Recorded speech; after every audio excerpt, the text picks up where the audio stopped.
Good evening, Portage County, and welcome to another edition of Sports Corner. I'm Ian Hermann. And I'm Matt Mergen. Rocket Mortgage Fieldhouse played host the MAC tournament this weekend. Let's check out how the men's basketball team fared in the short trip to Cleveland. And we'll pick it up first game. Kent State taking on Miami. We'll start first half. Precious Io with the ball. He's going to lose it, but spin and hit the fadeaway mini. And then Sincere Carey, he'll get the ball. He'll just pull up from three, and he's going to hit that shot. MAC Player of the Year, playing great so far. Now Jeremiah Hernandez, he gets a screen. He'll just pull up for a midi there as well. His only points of the half. Carey again, this one to Giovanni Santiago. He's not missing a wide open corner three. And then Carey, he's keeping up with the assist. He's going to find Justin Hamilton inside. Nice little lob layup there. And then Carey, yet again, he's going to pull up from three and swish it right in the defender's face. And then Carey, he's pumped, letting the camera know the flashes are here to play. Santiago, he's going to pass over to Malik Jacobs, one-handed slam, and then the Flashes are up 41-32. Now second half, Jacobs with the steal, racing down, gets a tough and one layup there. And then Santiago, he's going to pass, Jacobs, he's going to spin, and he's going to hit the midi here. Jacobs with a huge second half on the day. And then Carey now back inside. It's a nice pass to Hamilton with the two hands. And then Elijah McNamara, battling for the rebound. He's going to get it, put it up, and one for the big fella. And then McNamara, yet again, going to get the ball, but the other big fella, Hamilton, says no. Carey, again, he's going to get this ball. He's going to race down the court. He'll end up getting an easy layup after a 1-on-4. And the Flashes are rolling, and they would roll into the second round, winning 85-75, and they'd face Ohio University. Now we got Kent taking on OU in this one. Big MAC tourney game here. The winner would play Akron. Malik Jacobs, stop and pop. That mid-range jumper is good. He had 19 points on the night, 10 rebounds to go along with that as well. And now MAC Player of the Year, Sincere Carey with the step back midi. That's a nice shot right there. Carey had 16 points on the night as well, and the Flashes were in control of this one for most of the game. And now Carey again, and one, and he's flexing. Carey was fired up in this one against OU. He had a decent game for the Flashes, and now Malik, he's going to find Hamilton. Sweet inside pass for the layup, and Kent is starting to pull away against the Bobcats. But OU was not going out without a fight. Mark Sears knocks down this three late. He had 15 points, and OU begins to have a run, but Carey would respond with a big-time three, gets the friendly bounce, and Kent looking to close the deal. But Ben Vanderplas gives OU the spark they need. Monster reverse dunk over Hamilton. It was easily the best dunk of the night. And then Miles Brown, the very next play, hits a big three. And the lead is only 2 for Kent. Kent might be in trouble, but Malik Jacobs, he's going to close the deal. He wasn't going to let this game go. He gets the hoop with a tough finish, and then Jacobs, again, another mismatch, rises up for the mid-range jumper, and he knocks that down. Kent fans were going nuts. Then Mark Sears again, he knocks down the three to end the Malik Jacobs run. But late in the second half, Carey looked to close the deal, and he's going to hit the dagger here. Kent's going to win this one with a final score of 67-61, advance to play Akron in the MAC championship game. And in the MAC championship game, Kent State 14-game winning streak taking on Akron first half. Enrique Freeman dunk on the inside there. And then Sincere Carey, he'll give it to Von Cameron Davis, the lefty. He will splash that one. And then Carey, he wants to get it on the fun. He'll let a three fly in the defender's face, and he's going to hit that. Now Andrew Garcia, he'll get the ball inside, go in, and a tough and one layup there. And then Ali on the other side, he's going to step back. He's going to hit a three for the Zips. And now to the Garvin Clark now. He's going to size up his defender, and he's going to hit a three. He had a couple on the night. Now to the second half we go. Carey, he's going to get the ball stolen by Xavier Castaneda. He'll go down. He'll get an easy layup. And then Justin Hamilton, he had himself a game wide open three. He's going to hit that. And then Hamilton, again, this time inside. He's going to get the lefty to fall. He had 19 points on the day. Now Malik Jacobs, he's going to pass it to Carey, who's going to pause. And he's going to let it fly, and he's going to hit that one. And then Hamilton, and Carey's going to dance his way all the way down the court. Now Hamilton again inside, two-hand slam. Now Greg Tribble, he's going to lob it up to Freeman, and one dunk there. And then yet again, Tribble, he's going to find Freeman for the lob, putting the exclamation point on this game for the Zips. And Akron, they dominate it. They win it 75-55 to win the MAC tournament. They'll play UCLA in the first round of the March Madness tournament. And prior to Saturday's MAC championship game against Akron, 4 Kent State players were disciplined following a video taken in the locker room after Friday's win versus Ohio. The video involved rapping to an explicit song that took direct shots at Akron and their players DJ Johnson, who posted the video, was suspended indefinitely, and 3 other players, including starting guard Malik Jacobs, as well as Claren Hornbeek and Julius Rollins, were suspended for the first half. Coach Rob Senderoff spoke to the media about the incident after Saturday's loss to Akron. All the credit goes to Akron. All of it. We had a player on our roster who did something really dumb. Okay? Really dumb. We're in the locker room celebrating. Under no circumstance should that have gotten onto a Snapchat. Should not, of course. Okay? Now, my issue is to assassinate this person's character right here. Okay? I'm not going to let that happen. I'm not hearing it. I'm not allowing that to be the narrative. You want to say he didn't play and it hurt us? Listen, the way they played tonight, I don't know that it would have mattered. His character, I'm not hearing that. I'm not letting that be the narrative. Okay? Did one of our players do something really dumb? Yes. In my pregame talk, I called it asinine. That's how I would describe it. I'm going to talk about him for a second. A year ago, his grandma, who raised him,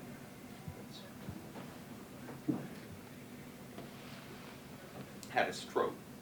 Okay, his closest mentor, which was my Dobo, passed away. His journey to Kent State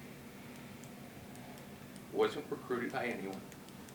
Went to prep school. He went to one junior college, went to another junior college, came to Kent. He is, after this semester, 3 credits away from graduating college.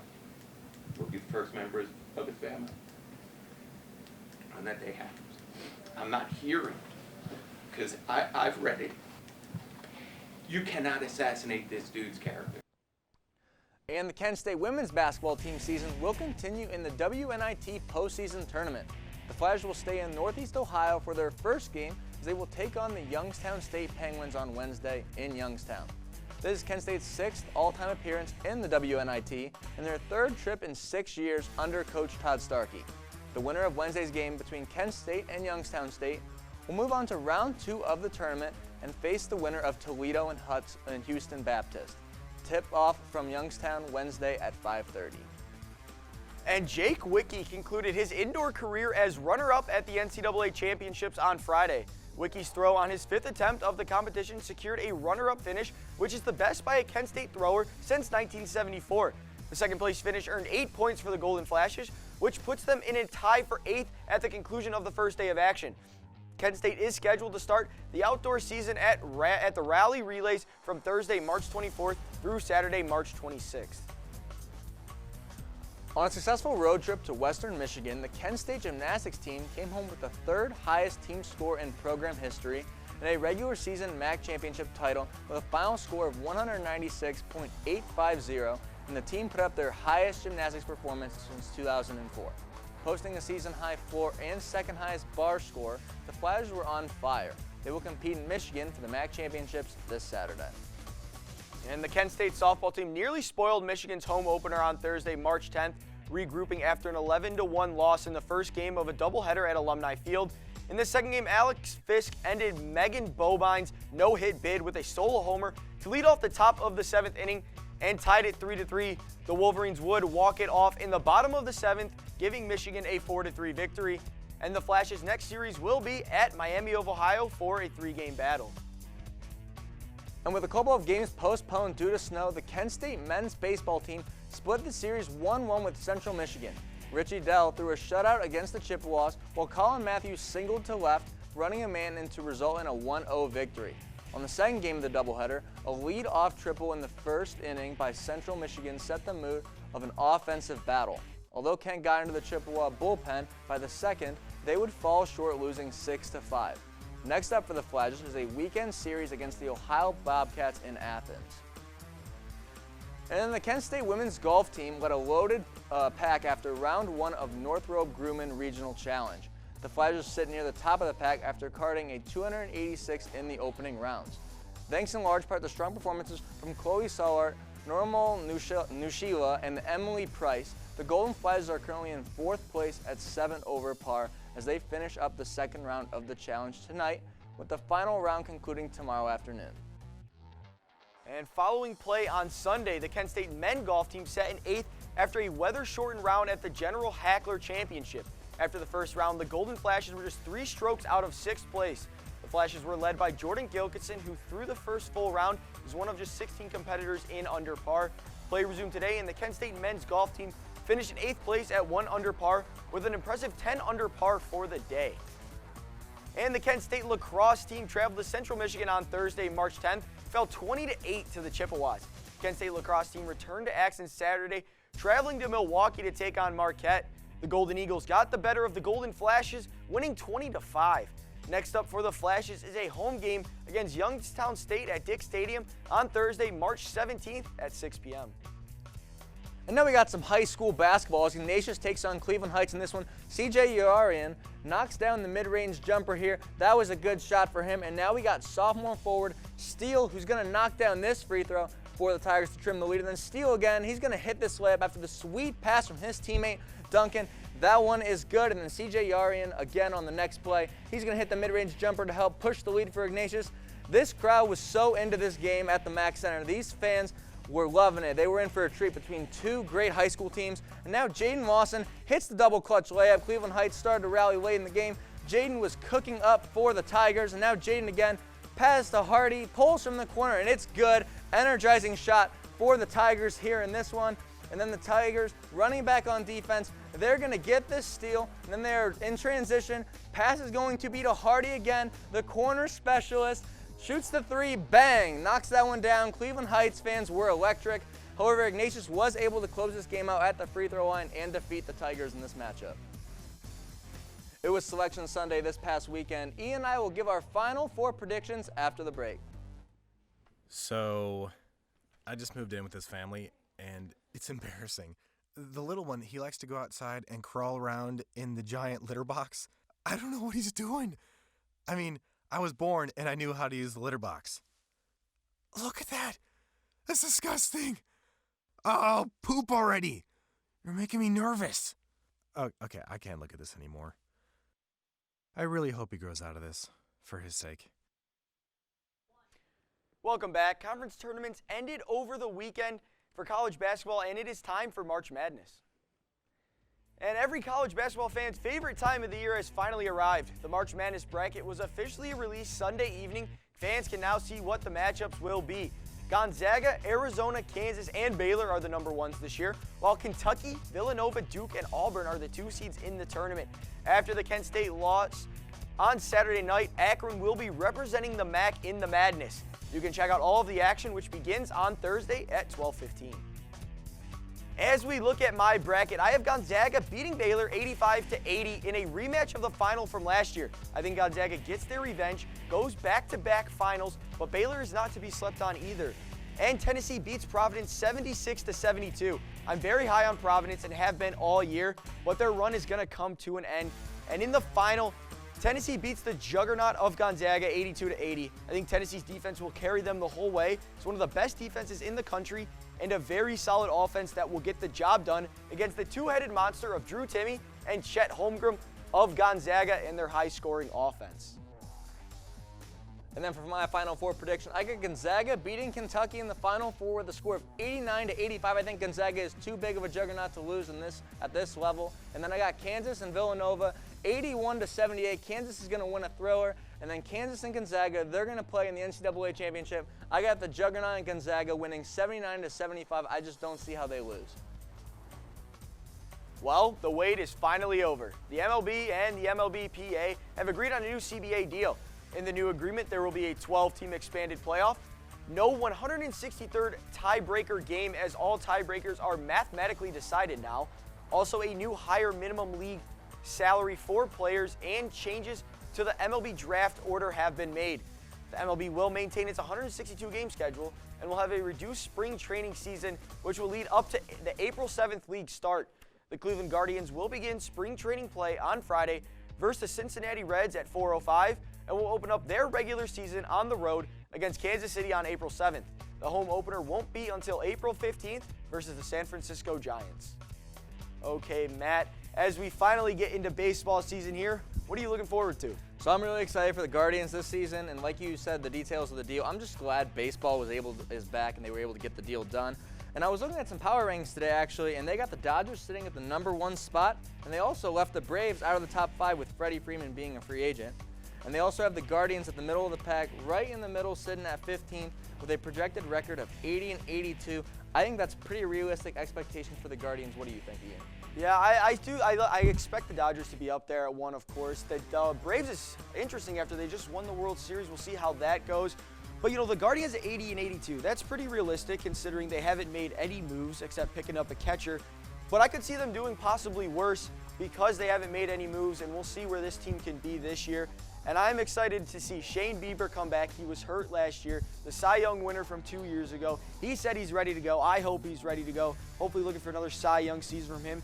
Then I hope Oscar Mercado can jump back for the Indians. Jose Ramirez, of course. Hopefully he can maybe get an MVP this year. And then Ahmed Rosario, hopefully he continue what he's been doing. And when we come back, we will talk Browns, Cavs, and everything Cleveland, so stay with us.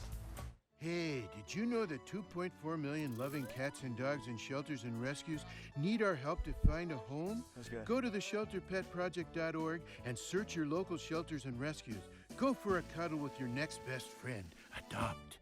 Being a dad can be tough. When's the fairy princess coming? Any minute now. But it's always worth it. I know it's really you, Brew. I'm just pretending for the other kids. Take time to be a dad today. Call 877-4DAD-411 or visit fatherhood.gov.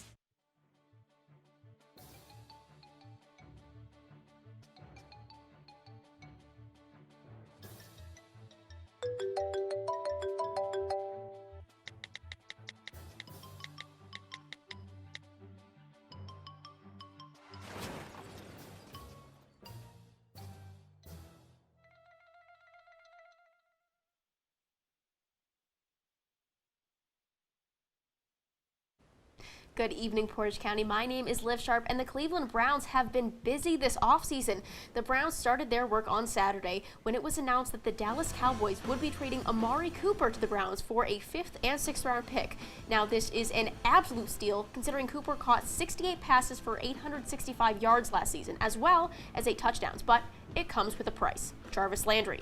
With the acquisition of Cooper, the Browns can no longer afford to pay Landry's high salary, and it was announced today that Jarvis had been released from the team. Do you think that the Browns made a mistake releasing Jarvis? I mean, Landry meant a lot to the city of Cleveland, and he did some really great things during his 4 years here, but unfortunately the Browns have to move on. He had a tough season, and the Browns just cannot afford to keep him around. Cleveland is trying to surround QB Baker Mayfield with as many offensive weapons as possible, like Cooper and hopefully Allen Robinson. As you just mentioned, Allen Robinson is in talks with Cleveland to join the Browns. Can you tell us any more on that? That is absolutely right. The Browns are one of many teams that have expressed interest in Bears wide receiver Allen Robinson.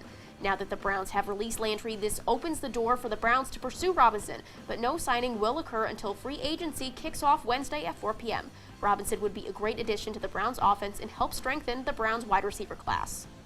Despite still having court proceedings ahead of him, Desean Watson is fielding offers from several different teams, including the Browns. Do you think we could see Watson in a Browns uniform this season? I highly doubt it, as several NFL reporters have said today that the Browns' offer that has been put on the table was rejected by Watson himself. He wants to play somewhere warmer. Whether that's true, even if we were to sign him, there's no guarantee that Watson would play this year, considering he's still facing 22 civil cases as a result of his alleged sexual assault of over 20 women. All right, thanks, Liv. And we head to Chicago where the Cavs were visiting. Garland will push it off to Evan Mobley for the wide open dunk. Now to the second quarter we go. DeMar DeRozan, he'll get a screen. He'll pull up for his famous mid-range, and he's going to hit that. Now Garland again. He's going to crash to the hoop, fake the pass, falling out of bounds, hits the shot. And then a minute to go, Brandon Goodwin now with the ball. He's going to pause, bounce past to Garland, who's going to fake, eventually drive in and hit a nice layup. And now DeRozan, 5 seconds to go. He's going to get double teamed. He's going to pump fake, still pull up, and he's going to hit the shot over 2 defenders. Fourth quarter we go. Bulls up 11. DeMar over to Ayosu Dosunmu, gets the ball back to DeRozan. He's going to hit another midi. He's going to hit those anytime he's open. Now DeRozan again. He's going to jump Pass off to Alex Caruso into Nikola Vucevic. Spins. Nice hook shot goes. And the Bulls cruise to a 101-91 win. And the Cavs' woes continue in the second half of the season. So they are just 3-7 in their last 10 games. Now, Matt, speaking of the Cavs, what's going on with them? What do you see them so far doing in this second half? So the Cavs are on a 2-game skid, and they only have won 3 of their last 10, like you said. And this team is hurting due to injury right now. Their starters have missed so many games combined. And when everyone's healthy, the chemistry is great, and that's not an issue. But when you got multiple stars missing games, it's going to be a struggle for the team.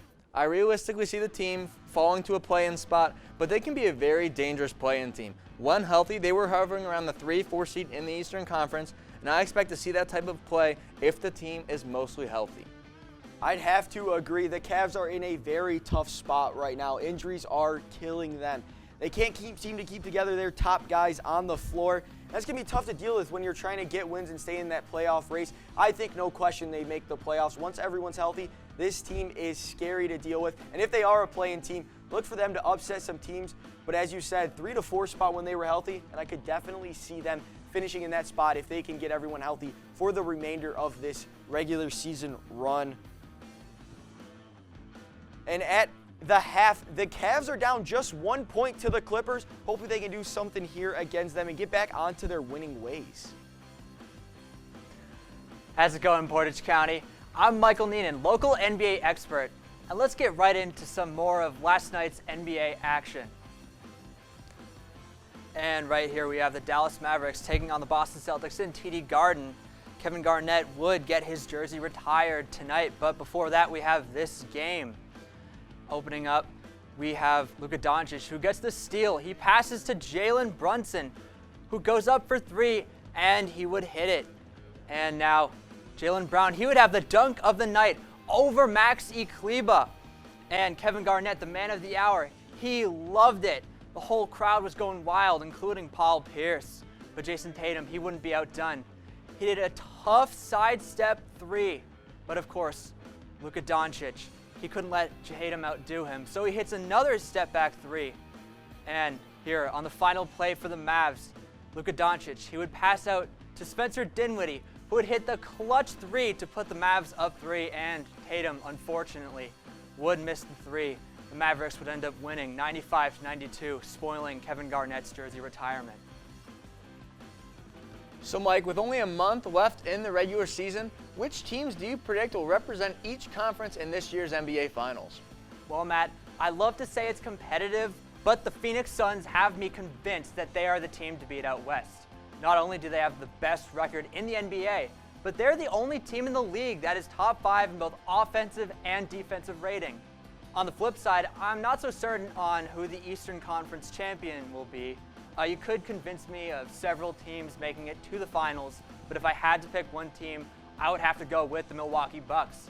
They might be seen as an easy pick because of the fact that they are the defending champions, but they are the only ones who have proven that they have what it takes to win it all with their current roster.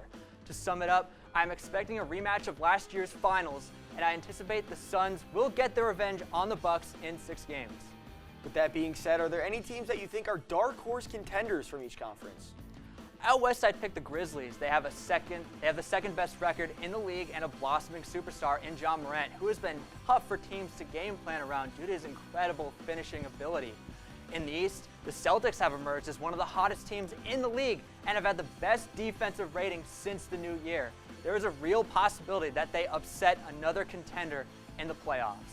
All right, thanks, Mike. And when we come back, we'll take a look at our men on the Silver Mountain and our award-winning segments. Stay with us. I rescued Toast from a shelter in 2011. I love Toast because she's a lazy diva. Toast does whatever she wants, obviously. She's sleeping right now. She's an epic snuggler. She's so comforting. She's so loving. Toast makes me laugh. When I walked into the shelter, I knew right then that she was special.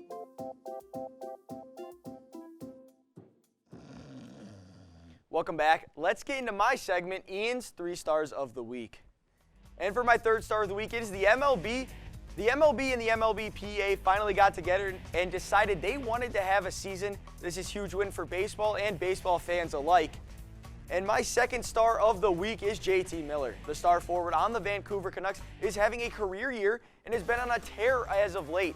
Not only has he had 9 points in his last 4 games, but he has 69 in 57 games. Could be looking towards 90 plus.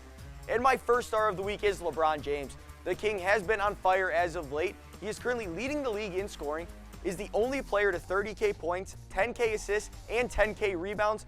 He also had 2 50-plus point games in the last week to top it off.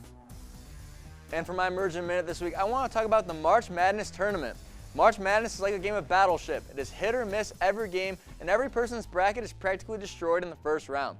With all the chaos that the tournament brings, it's anybody's guess as to who will win it all. However, there is one team that should be a guaranteed Final Four lock and should be the last team standing in this tournament. That team is Gonzaga, and if you want to win your bracket challenge, make sure you have them winning it all. I'm taking Gonzaga or going down with the ship. And for my man on the Silver Mountain pick this week, I picked John Gross, the Akron Zips coach. Gross was faced with the tall task of coaching against the MAC Coach of the Year, Rob Senderoff, and he looked to end the 14-game win streak Kent was on. Gross delivered in a great performance by his Zips, and they were able to win the MAC championship. He helped his team to a 24-9 record, and he has also now got 3 different teams to the NCAA tournament as a head coach. And my men on the Silver Mountain yet again this week is the Virginia Tech men's basketball team. For the first time in their school's history, the Hokies managed to win the ACC title game as well. They did it as the lowest seed ever as a 7 seed. Not only did they win it as a 7 seed, they beat the historic Duke Blue Devils in Coach K's final season. The Hokies are red hot right now, led by star forward Kiva Luma. Look for Virginia Tech to make a splash in the tournament as an 11th seed against Texas in the first round. Okay, Matt, some big NFL news this offseason. Mitch Trubisky to the Steelers. I'm pretty excited about it. I think Mitch Trubisky will play a similar role to like Ryan Tannehill in Tennessee. He's going to be a good game manager for Pittsburgh. I'm not saying he's going to be a superstar that's going to change the culture in Pittsburgh, but I do think he'll have a positive impact on the Steelers. What do you think of the move? And Tom Brady came back. I have to say, I'm not surprised. 47 days in the NFL I saw in postseason, only 40 days retired. This man just spews excellence and greatness. He wasn't done. Giselle told him to take out the trash, and he was not ready to do that just yet. That is all the time we have for today. My name is Ian Hermann. And I'm Matt Mergen. Hope you guys all have a great rest of your night.